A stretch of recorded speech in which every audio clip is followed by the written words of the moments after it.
When you first heard about this story, was there a moment that you found yourself sort of leaning in a little bit, like a detail, or is that a moment that came later? It came right away. I actually knew, it was interesting. The pitch was as simple as, I know this family, they lost a child, mysterious circumstances. After he died, they found out he was posing as the son of a Russian oligarch. And he had said that much, and I knew if the family will agree to talk to me, this is the next year of my life.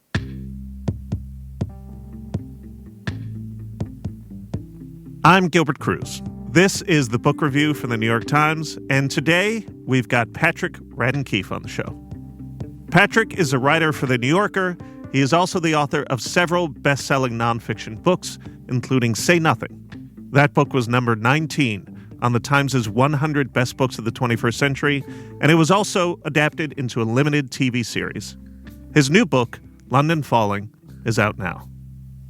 It's about a young man named Zach Brettler, just 19 years old, who died after falling from a luxury apartment building into the River Thames in London. The book is an investigation into Zach's death, as well as the shady criminal underworld that he found himself dragged into. But it's also much more complicated than that. When I talked to Patrick, he said he had first heard about the story back when he was working on the TV version of his book, Say Nothing. It was a pitch from someone who was very close friends with Zach's parents, Matthew and Rachelle Brettler, and he said that they had made a startling discovery about their son.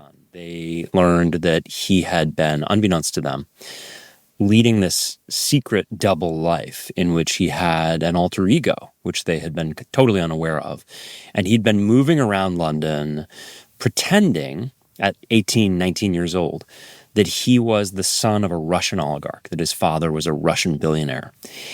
And so they made this discovery, and they learned about all of this actually from these two guys who had been friends of Zach's and who were with him on the night that he died. And one of them was a businessman named Akbar Shamji, who was kind of a very handsome, glamorous guy who lived on a really posh street in Mayfair, which is a really posh part of London. He'd gone to Cambridge University. He came from a very wealthy family. And he was in his 40s, but he had been kind of a mentor and friend to Zach. And then there was another guy who was a friend of his, who he had introduced as well to Zach, named Virender Sharma, who it's a little unclear what he did. He was a little older. He was in his early 50s. He lived in this luxury apartment. It was his apartment from which Zach had fallen. And as the parents learned more about this Virender Sharma guy, they learned that, in fact, he seemed to have a past in London's underworld as a gangster, and that he was better known on the streets of London by a nickname, which is Indian Dave. And so that was kind of the beginning of this whole thing for me, was the idea of this kid dying mysteriously. He'd had this alter ego, and he'd fallen in with these two older men. You are maybe approached by people, frequently or not, who say, oh, there's a story here. I heard this thing. You might be interested in this. What was it about this one, and how do you know when something is right for you? It's weird. I still don't have a real system for these things. Yeah. And I'll tell you, anytime I go out and look for a story, I almost never find them. When I sort of decide today I'll find a new idea, usually they find me. In this case, I can sort of give you the intellectual answer, which is that I was really interested in the role of the oligarchs in kind of coming into London and changing the face of that city in recent decades. And then I hear this story about a family, and I do tend to gravitate to stories about families. I think I've gotten better about learning to sort of listen to my own impulses where that goes. And if I'm really intrigued by this, I'll be able to kind of muster a level of excitement, which hopefully I can transmit to the reader, and the reader will share. Sticking with the early days of this story, you did have to eventually reach out to these parents who were grieving. And they were still early in their grief because they still did not understand what it was that had happened to their child. Maybe they had had suspicions. What was your first outreach to them, and how did that go, and how did your relationship with them develop? So this guy, Andrew, the friend of theirs who I met on the set, he had told me the story, and I said, listen, I'd love to talk to them. I think there might be a story in this. I would love to be the person to tell it. But I understand that they might have reservations. And so why don't we just agree to have a coffee and we'll get together and we'll talk purely off the record. So I didn't even have a notebook out in that first conversation. We sat down at a cafe in Bloomsbury on a warm summer afternoon, and they just talked for 2 hours with very little prodding from me. And it was fascinating because I think I've seen this happen in other cases. When people are experiencing a loss, or sometimes I'm asking people about the worst thing that's ever happened to them, and that can be very isolating, I think, naturally. And then on top of that, the Brettlers are quite I think they're quite socially sophisticated people. They have a kind of a high degree of EQ, if you like, and and so they both, I think, had reached a point, this is several years after Zach's death, where they felt like, we don't want to subject the people in our life to, we could just talk about this endlessly, but we realized that might be awkward for the people in our lives. And I come along and I just say, I'll take everything you got. You want to talk about it for 5 hours? I'm here. And so it all just kind of came tumbling out. Not even in any particular order. I have to admit that first conversation was very confusing for me just because there was sort of so much to wrap my mind around. It was a complicated story.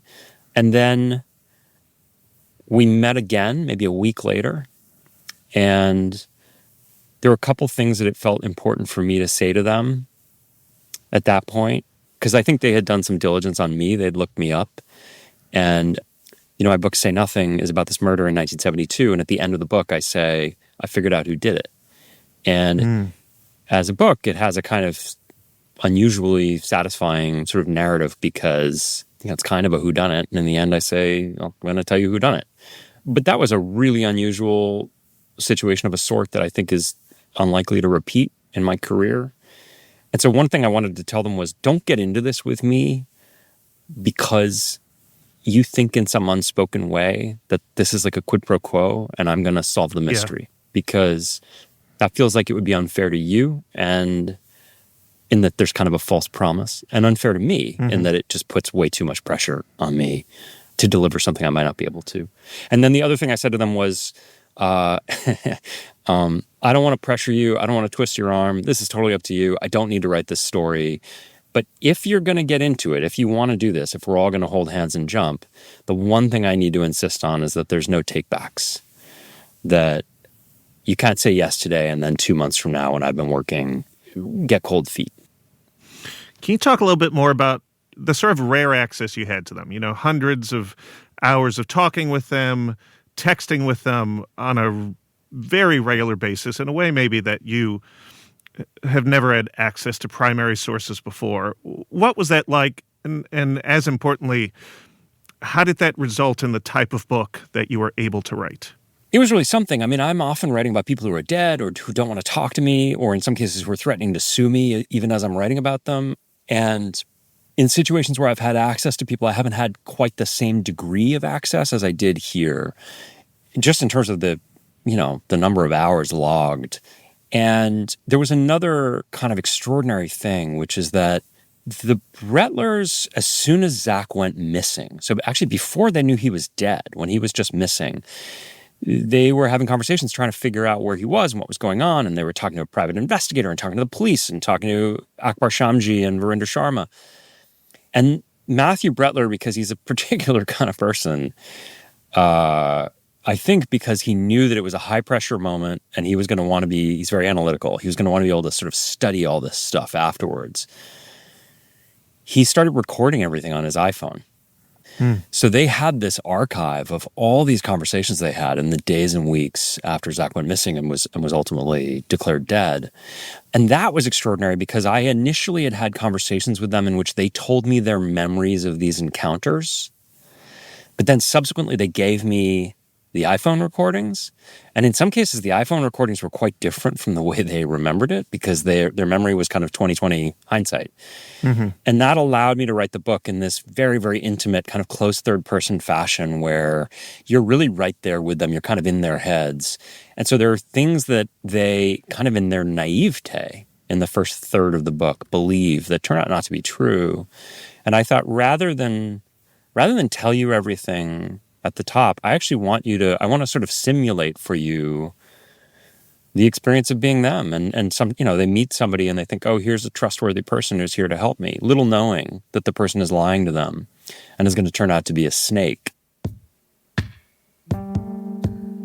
After the break, Patrick talks about the two things that convinced him that this story should be a book. This was published as a very compelling New Yorker article, as so many of your pieces are, and it is now a book. This is something that you've done a couple times. Talk to me about the process of taking it from one form to another. How are you making sure that this feels different enough that there's sort of extra value for the reader, or for yourself even, as the person who has to put years into this?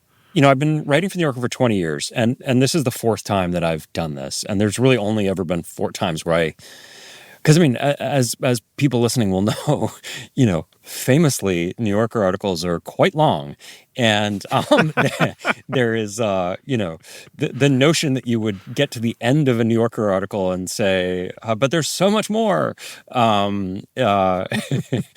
should probably be a rare occurrence. Yeah. Most of the time, what I love about it is I get to the end and I'm done and I move on, and I feel as though I've really said everything I have to say about a subject. There's been 4 times where that was not the case. In this case, part of what was happening was that as I got into the story, really the whole narrative turns on this night in this apartment in London where you have these 3 guys in the apartment, Akbar Shamji and Verinder Sharma and Zach Brettler, and Zach goes off the balcony. And there are all these kind of layers of complication as you look at that night. So it turns out that, Zach was pretending to be the son of a Russian oligarch, but actually Akbar was kind of pretending to be something he wasn't. And Verinder was sort of pretending to be something he wasn't. Mm-hmm. So there's all this kind of spiraling intrigue. The 2 things that inclined me to think it might be a book were the backstories of those 3 guys in that apartment were all really rich and fascinating. So if you look at their family histories. So I didn't mention this at all in the piece, but Zach Brettler had 2 grandfathers, actually Rachelle and Matthew, both of their fathers, who had survived the Holocaust. And they both fled Europe and ended up in England as teenagers, having lost virtually their whole families, been murdered in the camps. And so you have this moment with these 2 young guys in the 1940s when they arrive in London, and they have to reinvent themselves. They've lost everything, and they have to decide, who am I going to be? And I started to think about, Zach's transformation into Zach Ismailov, billionaire son of a Russian oligarch, and the notion of self-reinvention in general. And then I started to think about how London had reinvented itself in recent decades. And I thought that there might be an opportunity to kind of trace the family's histories back of these 3 guys in the apartment, noticing some of these weird echoes that happen across the generations in these 3 different families. And in the process, tell a story about how London has changed. Hopefully not in a way that would feel like a big doorstep. There's a colleague of mine at the New Yorker, Nick Troutwine, who had this beautiful line that he used when I was talking about this with him that I thought about all the way through. He said, you have to be careful that that the laundry doesn't break the line. That idea of you have this kind of quite slender story about this family losing a son and then trying to figure out what happened to him. Yeah. And you can kind of ornament that with all this other stuff, but there's a sort of quite precise amount of stuff you can ornament it with, and too much and it'll overwhelm that central thread. So that was the thing I was thinking about a lot. But as I sort of thought about, as I kind of squinted and I could imagine the bigger version, I got really excited. Could you talk about your relationship to London? I know you've spent a lot of time there over the years. I'm not going to say the cliche, except I am actually saying the cliche of London being a main character in the book, but your book is called London Falling. The history of London, certainly the modern history of it, is a major factor in the events that occurred.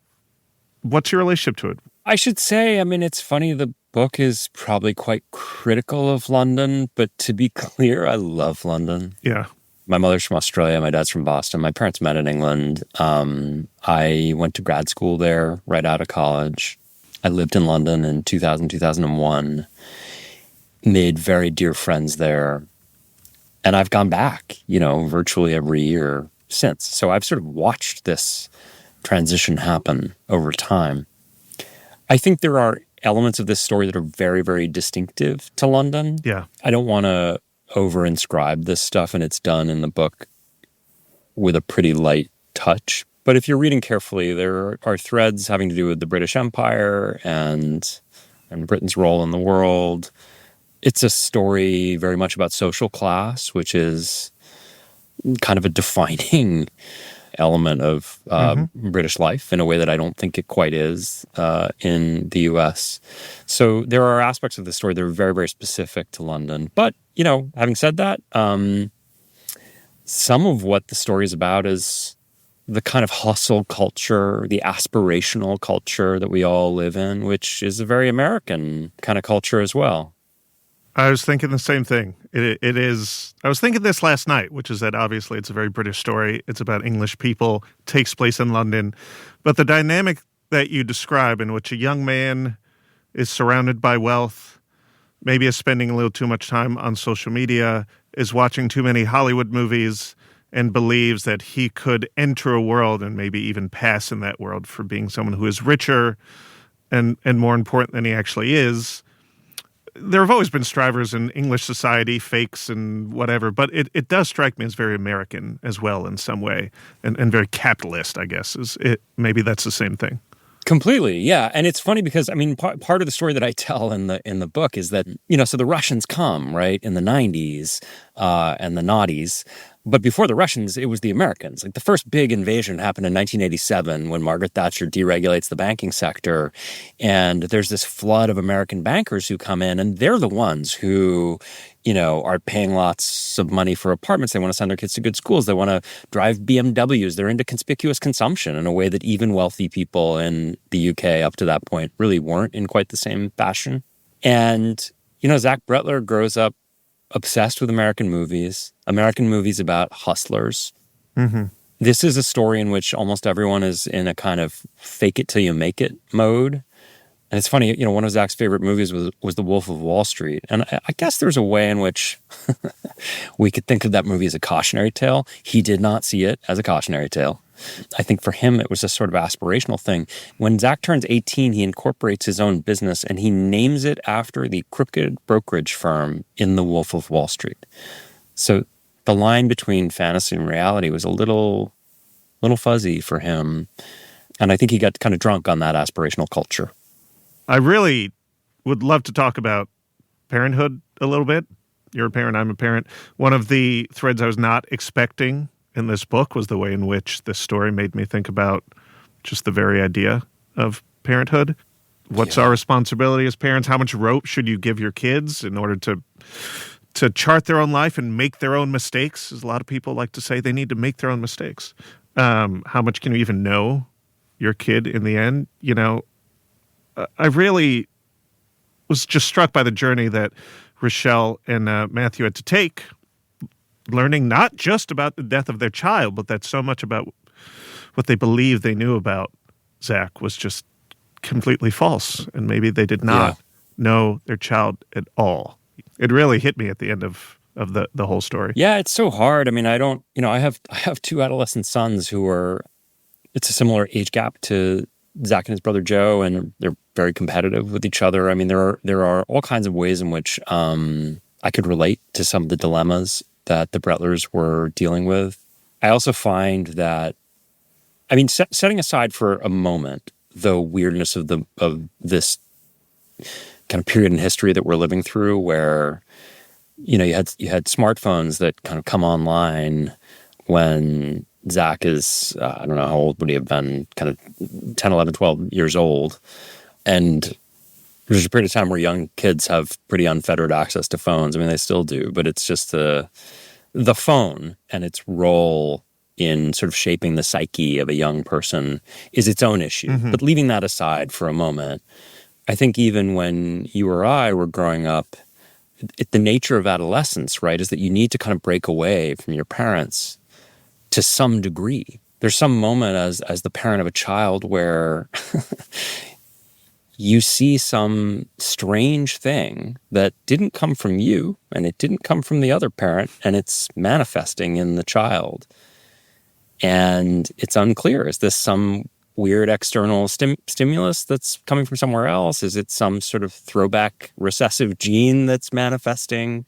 They suddenly become someone you don't necessarily recognize. And I think the thing that's so hard is that's, I think you could argue, essential in a person's transition into adulthood, that they break away in that manner. The challenge for the Brettlers was, what do you do?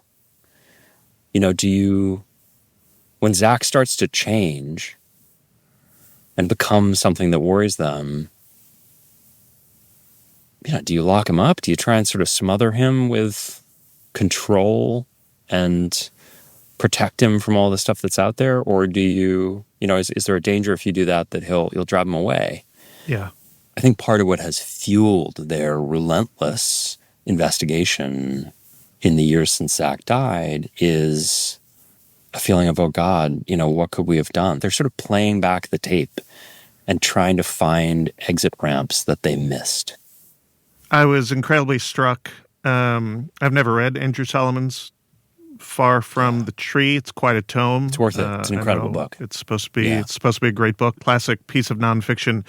But the quote that you take away from that, or that you put in here, the truth about parenthood, is that it abruptly catapults us into a permanent relationship with a stranger.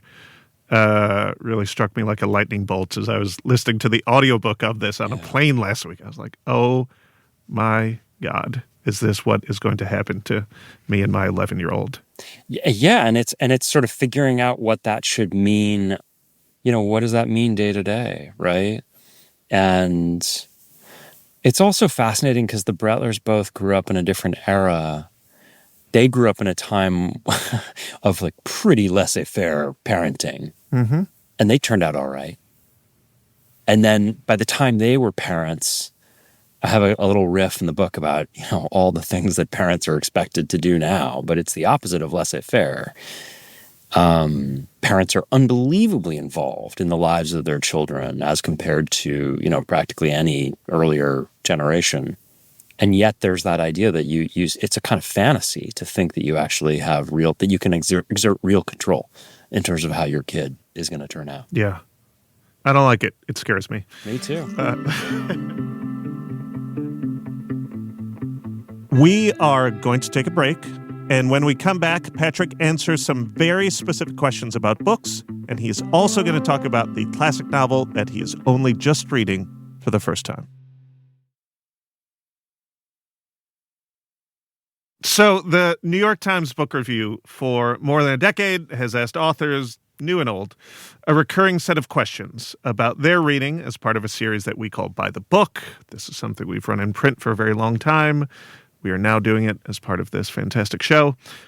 I have several extremely specific questions for you about your reading life, books that you're reading and the like, and I would like you to answer them. Can you do that? I can. Okay. I'm gonna have to give you different answers than I gave when I did this in print. But this is a good challenge. Unfortunately, I read a lot. I'm looking at the shelves behind you. I believe it. Okay. Patrick Radden Keefe, what books are currently on your nightstand? So I have a huge stack of books on my nightstand, in part because I confess to you that I do not always finish all the books on my nightstand. I start more than I finish.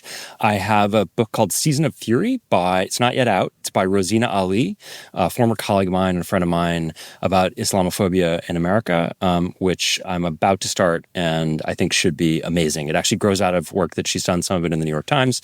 Rozina's incredible. And I have a novel that I reread periodically just as kind of comfort food. It makes me feel comfort food is probably the wrong way to put it because it's more high-minded than that. But The Emperor's Children by Claire Massoud, which is a novel I read when it came out and I revisit every few years. It's wonderful. That's sort of a 9/11 adjacent book, right? It came out around that period. It's actually it came out afterwards, but 9/11 in ways that I won't divulge. 9/11 comes up in it, and extraordinary book. Why do you reread it? What does it make you feel?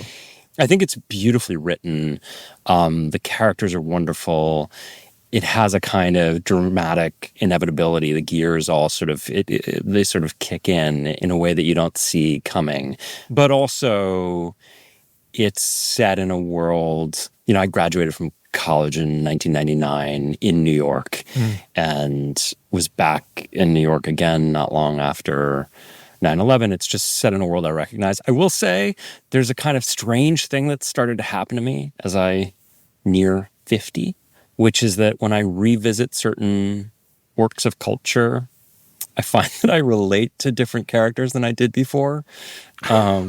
It's really unsettling. What else has this happened with? It happened in a big, and this is gonna sound darker than it is, so bear with me. But I think probably the greatest podcast ever made was S-Town, at least to date, and that's another one that I revisit every few years. And it's hosted by like a young public radio guy who was probably in his 30s when he made it. And when it came out, however many years ago, he was sort of my proxy. He was my Virgil. I related to him. And it's about this guy who's this kind of very depressed 49-year-old guy in Alabama who keeps reading the newspaper and despairing about what's happening in the world. And when I re-listened to it about 6 months ago, it was really kind of unsettling, but I found my point of view character had changed. That's fantastic. Which is weird because, I think of myself as essentially still in my 30s. What's going on here? Yeah. But it was also just the idea that this guy is kind of constantly going on about environmental devastation and and it's this idea of kind of, frankly, how do you wake up in the morning and read the first 10 stories in the New York Times and then proceed into your day with any spirit of optimism? Yeah. That's the thing he's wrestling with. And I related to that in a scarily profound way. No, that's not. I agree. That's not dark at all. Okay. Patrick, what is your favorite book that you think no one else has heard of? Okay, so this is not necessarily a book that anyone... Well, it's an out-of-print book, but it's one that I really love. I've always been very into film, and I love the work of Steven Soderbergh. He's somebody I've tried to profile for years for The New Yorker, but he never wants to play ball. And his first movie was Sex, Lies, and Videotape. And Faber in the UK published, not long after that came out, so we're in the 90s now, published the screenplay for Sex, Lies, and Videotape, but also included a diary that Soderbergh kept from the moment he started writing the script until the moment that the movie was. I think it goes either to Sundance or it may go all the way to Cannes, where he wins the big prize. And famously, his speech, he was all of 24 years old or something, and he gets up to the podium and says, "Well, it's all downhill from here." But it's his diary, and it's an incredible record of just a really, really brilliant creative mind. In the matter of about a week over the winter holidays, staying with his parents in Louisiana, cranking out this script, and then setting up the financing and the cast and all the rest of it, and then making the movie and directing his first feature. It's wonderful. I have a feeling it's actually so personal that may be part of the reason that it went out of print. And I don't know whether he was involved in the kind of discontinuing, but it's, I'm going to have to find it used. I'm going to have to do some insider trading here and go on eBay right after this conversation. Do it. Yeah, exactly. Before we publish it, make sure I can get a copy. He's like a crazy reader, right? I do. He reads so many novels and books. You've seen the list that he puts out every year. I wait for it every January. It's insane. Yeah. Yeah, and he's got this book. You know about this book. He's writing a book right now. I cannot wait to get my hands on this. He's writing a book which is all about directing, but it's about the movie Jaws. He's obsessed with Jaws. Yes. What? Yes. I'm so excited for this book. I may eventually... Patrick, I just came back from L.A. where I flew in part to go to the Jaws exhibition at the Oscars Museum. Did you? How was it? It's awesome. Oh, man. It's so cool. Okay, we have a couple more questions here. What is the best book you have ever received as a gift? My first book was a book called Chatter that I wrote when I was in my 20s. I was really young. I don't think it's a very good book. But I was, kind of figuring out, I was still sort of learning what I was doing. And it's about the National Security Agency, the NSA. It's kind of a very post 9/11 book. And it turns out the NSA is a really difficult subject to write about, especially if you don't really know what you're doing as an investigative journalist, which was me. And my wonderful editor for that book is a woman named Eileen Smith. And when I was halfway through, Eileen gave me Out of Sheer Rage by Jeff Dyer, which is a great book that I'd recommend to anybody. But it's a very, very, very funny book. But it's D.H. Lawrence? It's about D.H. Lawrence. But really what it's about is how impossible it is for Jeff Dyer to write a book about D.H. Lawrence. And it was just the most inspired. It was just like, what a moment of inspiration on Eileen's part to here's this guy writing a book about a spy agency, and she gives me this book by Jeff Dyer, and it was probably the most thoughtful gift of a book I can remember. That's a great gift. Patrick, are there any classic novels that you have only recently read for the first time? Yes. So I'm embarrassed to say, and this is still in progress. There's this thing that they do, listeners may not know this, but there's this thing they do now where when you get a signed copy of a book that's, you buy it at the bookstore, but it's got the sticker on it, says it's signed. Sometimes it's because the author has gone and signed the books. But what they do now in advance of publication is they will, before they bind the book, send what they call tip-ins, which are just these pages, these blank pages that are going to be bound into the book. And on this new book, I was sent thousands and thousands, I don't know how many, our whole dining room table was covered in these tip-ins. And I had to spend months just signing my name on all of these thousands of pages that would eventually get bound into these books. This is both in the US and also for the UK edition. And I decided, all right, I'm going to listen to an audiobook while I do this. And I need to get something really substantial. And I actually thought that it was kind of an interesting question. Would I finish the book first or the signing first? And I ended up finishing the signing first. It's Middlemarch, which I'd never read. Oh, wow. The version, hold on, I wrote down her name because she's so good. There are different versions. The version I got is Juliet Stevenson is the woman reading. She's phenomenal. It is such a funny book in a way that I don't think I had fully appreciated. And she has this kind of perfect, dry delivery. It's fantastic. But weirdly, because it was like a thing I did was I signed and I listened and then I finished the signing. So now I need to come up with some excuse to go back to it. Patrick, are there books that you find yourself returning to time and again? There are a bunch, yeah. I mean, In Cold Blood is a book I go back to quite a bit. I would tell you I go back to Robert Caro as if I've read everything cover to cover, but the truth is it's like that's a kind of buffet table at which I graze periodically. It's very inspiring. And I did read The Power Broker cover to cover when I was young, when I actually was in college, and I have more stamina for that kind of thing. But mostly I go back and kind of dip into those. There are novels. I mean, they're very sort of specific novels. I really love Presumed Innocent, Scott Turo's first novel. Oh, wow. Incredible book. I read it in law school. It's just amazing. I love The Secret History by Donna Tartt. And funnily, it's one of the best. It's so great. And it holds up again and again and again. And funnily enough, my older boy, who has had periods where he's a great reader and periods where he's not as engaged, what's funny is he's read it about 3 times. And in his case, I keep saying it's too soon for you to read that. You need to read other books. But he loves that book as well. That's so great. Yeah. I mean, there's any number of them that I go back to. The Last Samurai by Helen DeWitt. Really good reader. I could go on. You could, but you shouldn't, because we have to end this conversation. Patrick, thank you so much for joining the book review to talk about your new book, London Falling. It was a pleasure. Thank you for having me. The book review is produced by Sarah Diamond and Amy Pearl. It's edited by Larissa Anderson and mixed by Pedro Rosado. Original music by Dan Powell and Alicia Baitu. Special thanks to Dahlia Haddad. We want to hear what you think about the show, so send us an email at thebookreview@nytimes.com. I'm Gilbert Cruz. Thanks for listening.